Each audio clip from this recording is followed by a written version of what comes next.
आज molecular mechanism of membrane transport compartmentalisation में snares and rap protein के बारे में हम लोग पढ़ेंगे। बहुत महत्वपूर्ण टॉपिक है क्योंकि इससे बहुत सारे सवाल उठकर आते हैं। तो क्या है, कैसे कैसे काम होता है इन सब चीजों से, वो देखेंगे हम लोग। इससे पहले कि आपको मेम्ब्रेन फ्यूजन बताऊं, कुछ बातें हमें समझनी चाहिए। सबसे पहली बात होती है कि एक कंपार्टमेंट है, जिस कंपार्टमेंट में इस तरह का बड बनता है, ये बड बड कहते हैं या कार्गो कहते हैं। फिर ये टूटकर अलग हो जाता है। वैसे हम सब जानते हैं कि यहाँ पर अगर मान लो कि क्लैथरीन है तो क्लैथरीन कोटेड बनेगा, वी ऑल नो इट। लेकिन अब बार बार इस डायग्राम को बनाने की जरूरत नहीं। उसके बाद ये एक दूसरे मेम्ब्रेन के पास पहुंचेगा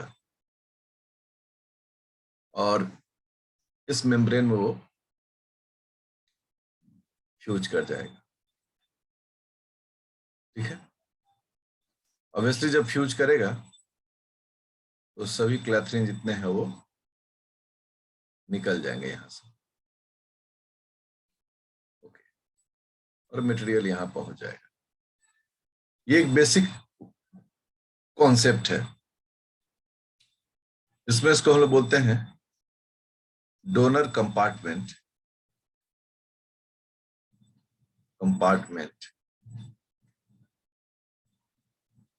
या वेजाइकल कहते हैं। इसे हम लोग कार्गो कहते हैं।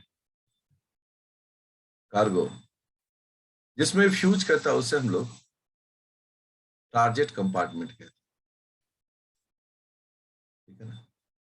तो टारगेट कंपार्टमेंट वो हो गया जहां पर कार्गो जाकर फ्यूज करेगा। अब जब यह फ्यूज करेगा तो किस तरह की परिस्थितियां वहां दिखती हैं, इसको देखना अत्यंत आवश्यक है। अगर इन परिस्थितियों को हम देखें तो हम इसको डायग्राम से ही समझाते हैं कि जो कार्गो है उसका ये लिपिड बाइलेयर है। ये जो लिपिड बाइलेयर है ये कार्गो का है, और जो टारगेट है उसका भी एक बाइलेयर है। देखिए, अब ये दोनों मेम्ब्रेन जो है वो किसको रिप्रेजेंट कर रहे हैं? तो पहला जो मेम्ब्रेन है ब्लू कलर का दिख रहा है, यह है मेम्ब्रेन ऑफ डोनर और वेजाइकल। और ये किसको रिप्रेजेंट कर रहा है?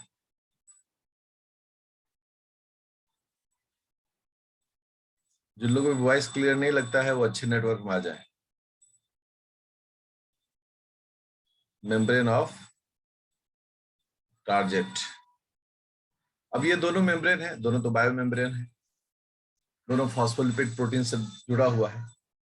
इन दोनों मेम्ब्रेन को आपस में फ्यूज करना है। इन दोनों को फ्यूज करना है। कुछ सवाल है, कुछ क्वेश्चंस हैं यहाँ। क्वेश्चंस, सबसे पहला क्वेश्चन जो यहां पर है वो है कि हाउ डज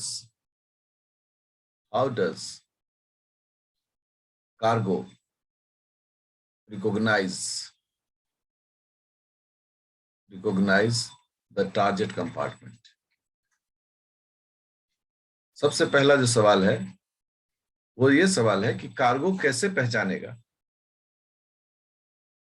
कि मुझे जाना कहाँ है, मेरा टारगेट कौन है। दूसरा सवाल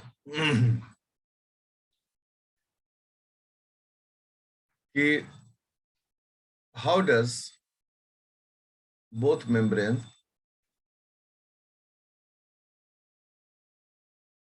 फ्यूज टुगेदर।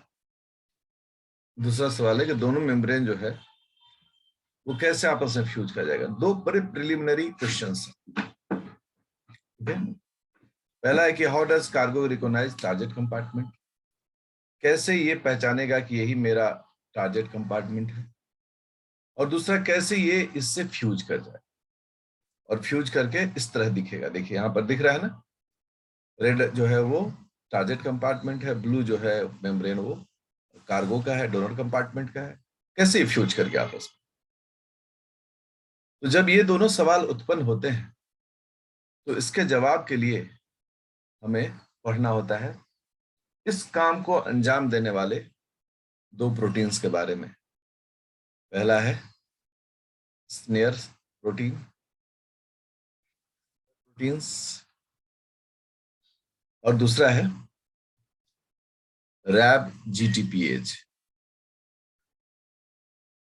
अगर हम इन दोनों प्रोटीन्स के बारे में जानकारी प्राप्त कर लें तो सवालों का आसानी से हमें जवाब मिल जाता है। अब यहाँ पर सबसे पहला जो है कि भाई स्नेयर प्रोटीन, हमें इनका पहले परिचय लेना है, इनके बारे में जानकारी हमें कलेक्ट करना है। क्या चीज है भाई, कौन सी खासियत होती है इनमें। अगर स्नेयर प्रोटीन्स के बारे में हम बात प्रारंभ करें, सबसे पहला हम लोग का जो टॉपिक है वो है snares.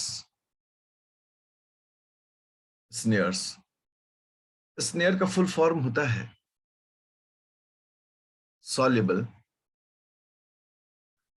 NSF attachment protein receptor. Protein receptor. तो सबसे पहला पॉइंट, स्नेयर जो है एक रिसेप्टर सिस्टम है, प्रोटीन का बना हुआ है। दूसरा क्या है कि ये साइटोप्लाज्म में सॉल्युबल है, और ये मेम्ब्रेन टू मेम्ब्रेन अटैच करने में मदद करता है, इसलिए हम लोग कहते हैं अटैचमेंट प्रोटीन रिसेप्टर। तो यहां से लेकर यहां तक एक वर्ड है, what is snare. Snare is attachment protein receptor, ठीक है। और NSF जो है, ये NSF एक केमिकल है जो लैब में यूज किया गया था, उसमें इस NSF का उपयोग किया गया था, ठीक है। इसका नाम होता है N इथाइल, वैसे एकदम याद नहीं रखना है। मेलेनाइड सेंसिटिव फ्यूजन प्रोटीन, ठीक है।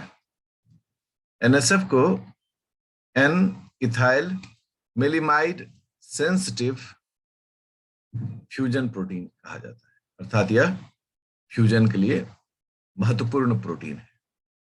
तो स्नेयर का जो नाम पड़ा वो ये पड़ा सॉल्युबल NSF अर्थात fusion protein, attachment protein receptor. तो एक चीज नाम के पढ़ने से क्लियर हो गया, ये अटैचमेंट के लिए और फ्यूजन के लिए जरूरी हिस्सा है। अटैचमेंट एंड फ्यूजन, चिपको और फ्यूज कर जाओ, ये नाम है इसका, जिसे हम लोग बोलते हैं वी स्नेयर्स के, ठीक है। ये जो NSF है इसको और डिटेल भी लोग करते हैं, लेकिन एक चीज तो बताना मुझे है, होमो हेक्सामेरिक AAA ATPase। देखिए अभी इसमें कुछ ऐसी चीजें लिखी जा रही हैं जिससे संबंधित आपके मन में सवाल उत्पन्न हो, जैसे कि AAA ATPase ये क्या होता है, ठीक है। इसके बारे में अभी आप थोड़ा रुक जाएं, ये फैमिली या क्लास आपको पढ़ना है। अभी सिर्फ इसका नॉलेज रखें कि अच्छा कुछ ऐसा परिवार भी होता है जिसको हम लोग AAA ATPase कहते हैं। अच्छा, होमो हेक्सामेरिक मतलब हो गया, हेक्सामेरिक मतलब 6 यूनिट से बना हुआ, एक समान 6 यूनिट से बना हुआ यह प्रोटीन होता है और यह AAA ATPase परिवार से आता है, ठीक है।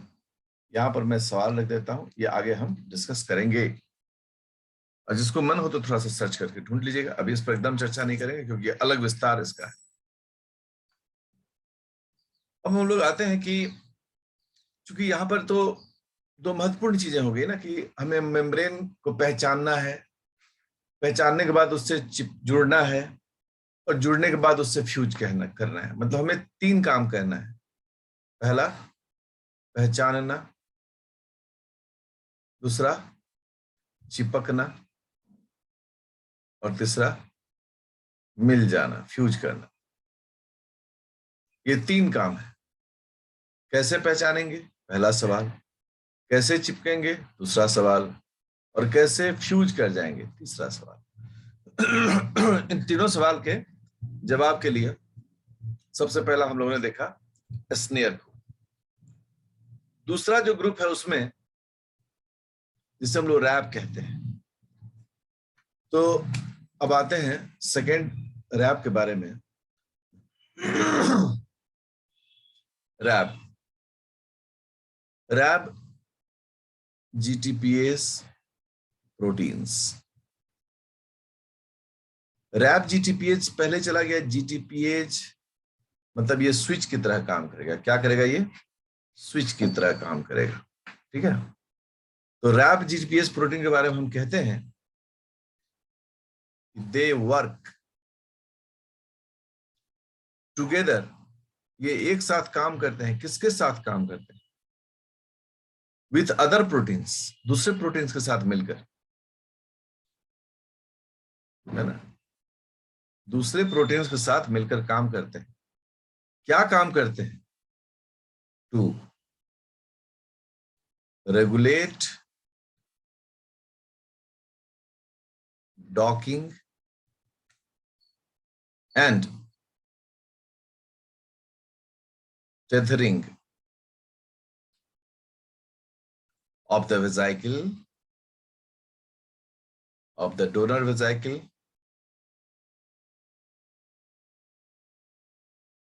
to the target vesicle.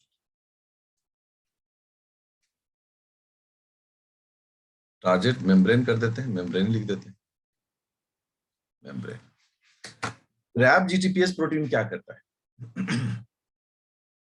तो रैप जीटीपीएस के बारे में कहता है कि ये एक डॉकिंग एंड टेथरिंग। कहते हैं कि जब हम दो इंटरफेस को मिलाते हैं, मैं जस्ट आपके लिए एक कॉमन सवाल आपसे रखता हूं।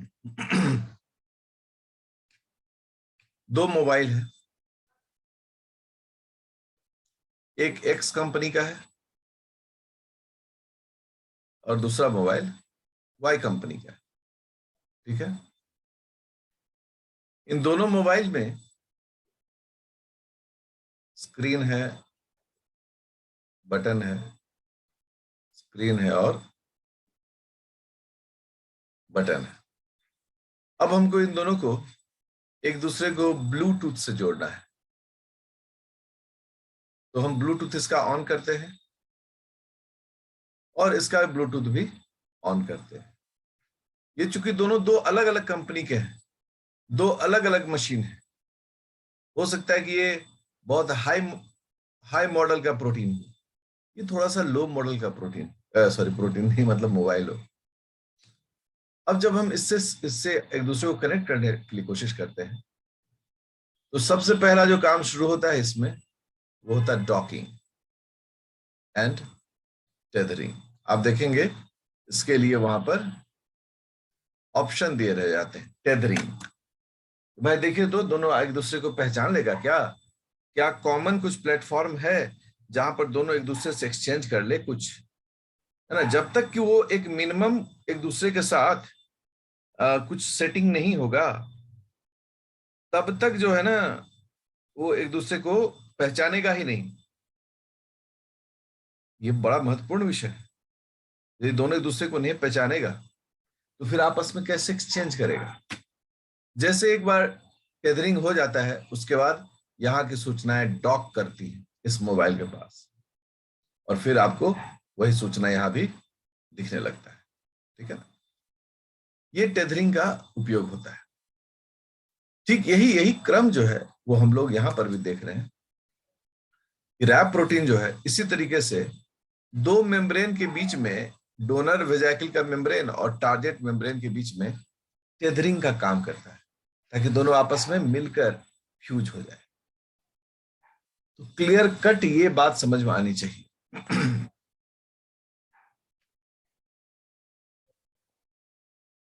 अगर हम स्नेयर के बारे में बात शुरू करते हैं तो 20 से ज्यादा प्रकार के स्नेयर्स को अब तक पहचाना जा चुका है, ठीक है ना। कहा? In animal cells. Animal cells में यह पहचाना जा चुका है, ठीक है। सेकेंड पॉइंट क्या कहता है कि ये कहां, इनका लोकेशन कहां होता है। अगर इनके लोकेशन को ढूंढा जाए तो ये कहां मिलते हैं? They are found in the biosynthetic secretory और एंडोसाइटिक पाथवेज। देखिए सीधा सपाटा कर रहा है भाई, इनका लोकेशन कहां मिलता है? कहता है कि जहां पर सिक्रीशन हो रहा है चीजों का। बायोसिंथेटिक मतलब क्या हो गया कि मान लो ग्लाइकोप्रोटीन है, उसका सिंथेसिस हुआ, दैट इज कॉल्ड बायोसिंथेसिस। उसके बाद उसको कार्गो में डाल के हम लोग प्लाज्मा मेम्ब्रेन के पास भेज रहे हैं, that is called secretory pathway, biosynthetic secretory pathway. और दूसरा टर्म आ रहा है एंडोसाइटिक पाथवे, कि बाहर से कुछ अंदर आ रहा है, उसको कहीं भेजना है। दोनों जगहों वाले पोर्शन में आपको स्नेयर प्रोटीन्स मिलते हैं। ये स्नेयर प्रोटीन्स जो होते हैं इनका दो क्लास होता है स्नेयर्स के। पहला जो होता है और दूसरा जो होता है, दोनों ही एक दूसरे का पूरक है। पहला को हम लोग कहते हैं वी स्नेयर, ठीक है। जैसे ऐसे भी लोग लिखते हैं, और नहीं तो आप सीधे इसको ऐसे लिख सकते हैं वी डैश स्नेयर, ये आसान होता है लिखना। और दूसरा होता है टी डैश स्नेयर। आप सब लोगों ने कभी कभी इसको जरूर पढ़ा होगा, ठीक है। इसको स्मॉल टी कर देते हैं, ठीक है ना, स्मॉल टी, ये भी स्मॉल ही भी है, ठीक है ना, small v snare and t snare. Obviously v का वी स्टैंड्स फॉर वेजाइकल। ये वेजाइकल किसका है? डोनर का। ये डोनर का स्नेयर है। और ये टी फॉर टारगेट। तो ये टारगेट सेल का या कंपार्टमेंट का स्नेयर है। जब भी कोई स्नेयर मिलेगा तो हमेशा जोड़ा में मिलता है, एक डोनर के पास होगा और दूसरा टारगेट मेम्ब्रेन के पास होगा, ठीक है। इसका मतलब है कि अगर हम डायग्राम को थोड़ा सा ऐसे देखें तो हमें ये बात समझ में आ जाएगी। मान लो कि इसका मेम्ब्रेन है, ये इसका मेम्ब्रेन है, और ये जो है वो टी स्नेयर का मेम्ब्रेन है। इन दोनों में ही हमको क्या मिलेगा? इन दोनों में हमको स्नेयर्स मिलते हैं। और ये जो स्नेयर्स होते हैं, जैसे कि मान लो हम आपको दिखा रहे हूं कि ऐसे ऐसे ऐसे, ठीक है। और इसमें जो इसके पार्ट होंगे वो किस तरह से होगा?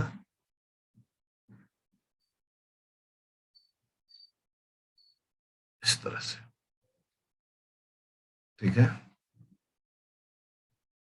ये इसका इस तरह जाके फिक्स करेगा। अगर हम इन दोनों को खींच के ले आए यहां पर, अब डायग्राम उतना लंबा नहीं करेंगे, ये कुछ इस तरह से दिखेगा, ऐसे।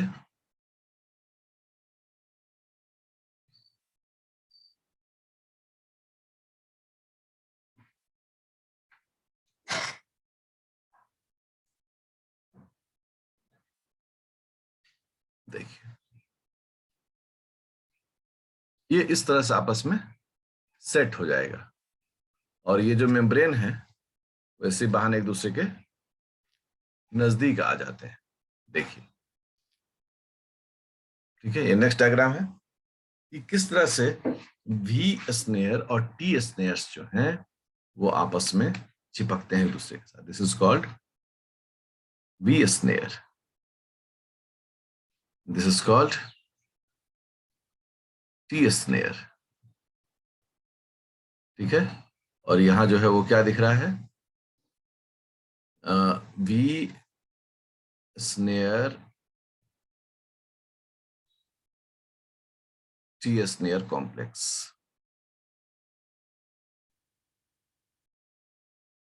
कॉम्प्लेक्स यहां पर दोनों आपस में एक कॉम्प्लेक्स बनाता है।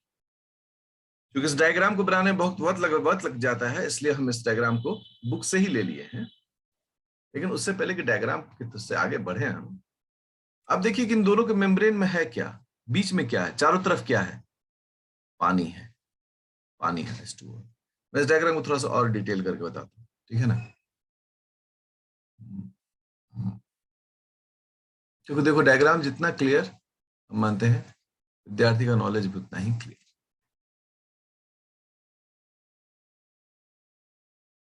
ये जो है कार्गो है, मतलब जो सेक्रेटरी वेजाइकल का निकला हुआ पार्ट है। और इसमें कुछ मटेरियल जो है ना, उसका ट्रांसपोर्ट होना है। मान लो कि ये एक ग्लाइको कुछ प्रोटीन ऐसे करके, ये ग्लाइको प्रोटीन है, ओके, इसका ट्रांसपोर्ट होना है। इससे हम लोग कह रहे हैं कार्गो और बर्ड। अभी इसके चारों तरफ हम कोट नहीं दिखा रहे हैं, नहीं तो कोट भी होना ही चाहिए इसके चारों तरफ। अब ये, अब देखो इसमें, इसमें ये हो गया आपका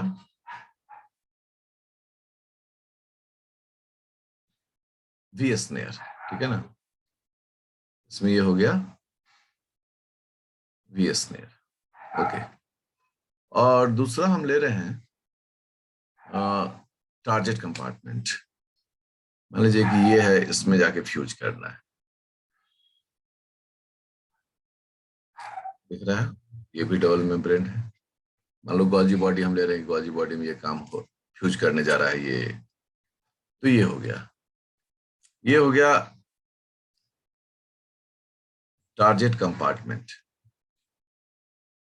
ठीक है। अब टारगेट कंपार्टमेंट में क्या है,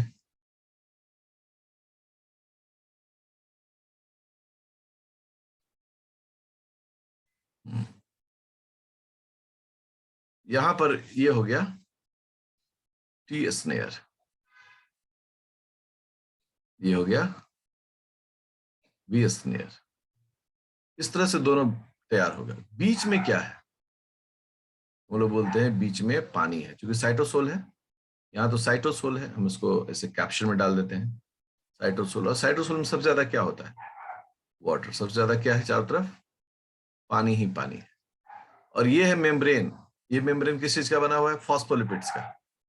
तो कैसे पानी को हटाकर ये दोनों मेम्ब्रेन आपस में जुड़ते हैं, आइए इसको एक डायग्राम के थ्रू हम लोग देखते हैं, जो कि बुक से लिया गया है, और इसी से इसको समझने की कोशिश करते हैं।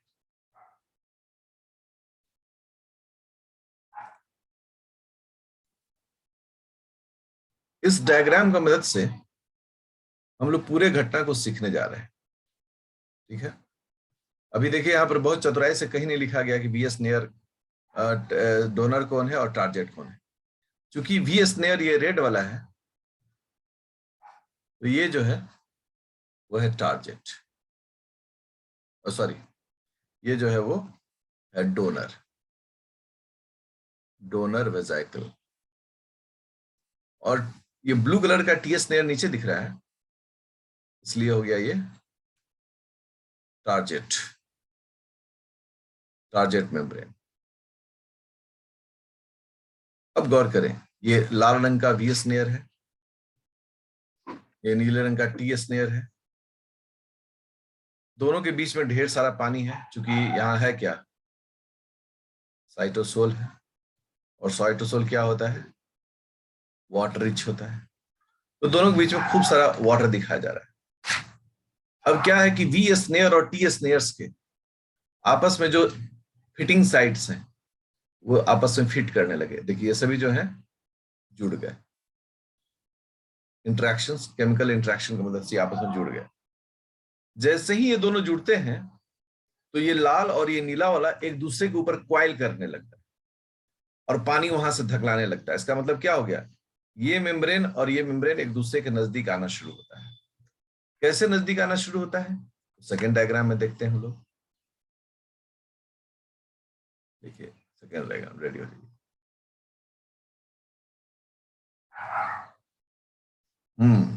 Diagram number 2।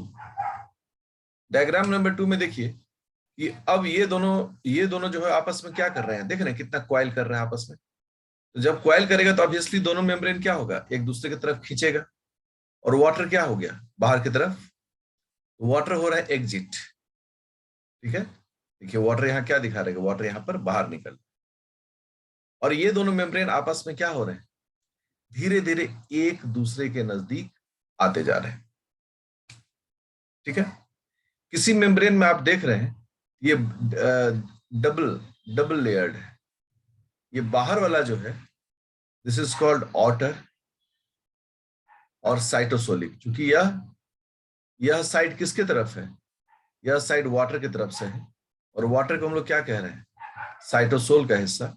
इसलिए इस लेयर को हम लोग कह रहे हैं साइटोसोलिक, साइटोसोलिक लीफलेट, मतलब मेम्ब्रेन लीफलेट।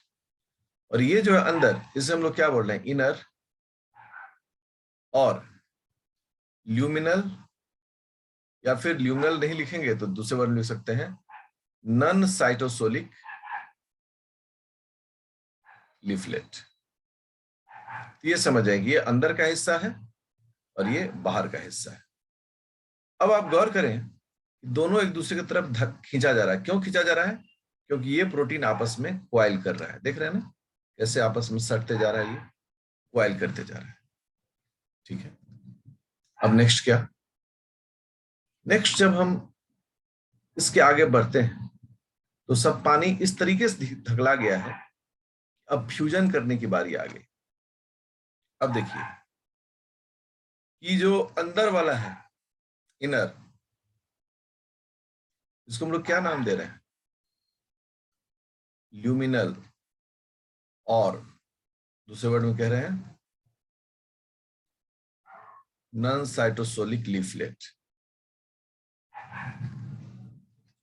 ये देखिए ये अभी फ्यूज नहीं किया है, लेकिन जो साइटोसोलिक लीफलेट है दोनों का,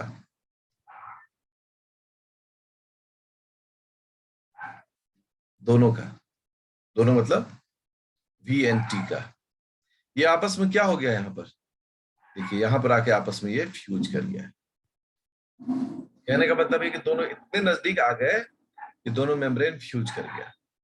और आप देखें ये किसकी कृपा से हो रहा है, ये VNT स्नेयर क्योंकि वो इतना क्वाइल करते जा रहा है, इतना क्वाइल करते जा रहा है कि दोनों मेम्ब्रेन फोर्सफुली एक दूसरे की तरफ आ रहे हैं, दम लगा के नीचे की ओर।